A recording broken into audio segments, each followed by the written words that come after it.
শেখ মঞ্জুরুল হক রাহাত, বাগেরহাট 2। মাননীয় স্পিকার, আপনাকে ধন্যবাদ।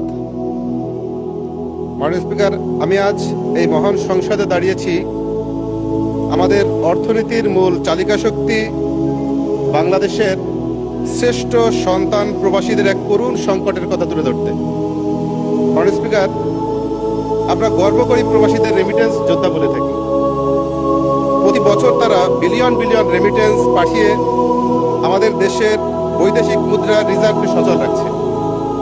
কিন্তু অত্যন্ত পরিতাপের বিষয় হলো বর্তমানে লক্ষ লক্ষ প্রবাসী এক ভয়াবহ পাসপোর্ট সংকটে ভুগছে। মাননীয় স্পিকার, সরকার এমআরপি পাসপোর্ট বন্ধ করে দিলেও কারিগরি এবং নথিপত্র জটিলতায় তারা ই পাসপোর্ট পাচ্ছেন না। সমস্যাটি অত্যন্ত তুচ্ছ এবং ছোট মনে হলেও এর প্রভাব অত্যন্ত ভয়াবহ। একজন প্রবাসী 5 বছর, 10 বছর, 15 বছর আগে যে তথ্যে পাসপোর্ট করেছিলেন, বর্তমান এনআইডি, জন্ম নিবন্ধন এবং তার সাথে সামান্য বানানোর অমিল, বছরের অমিলের কারণে তারা তাদের পাসপোর্ট নবায়ন করতে পারছে না, আটকে আছে।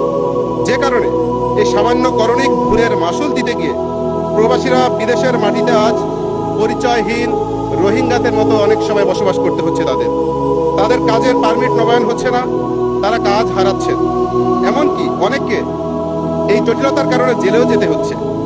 রাষ্ট্রের ডিজিটাল সিস্টেমের সমন্বয়হীনতার দায় কেন একজন রেমিটেন্স যোদ্ধা বহন করবে? মাননীয় স্পিকার, এই দাবিটি প্রবাসীদের প্রাণের দাবি।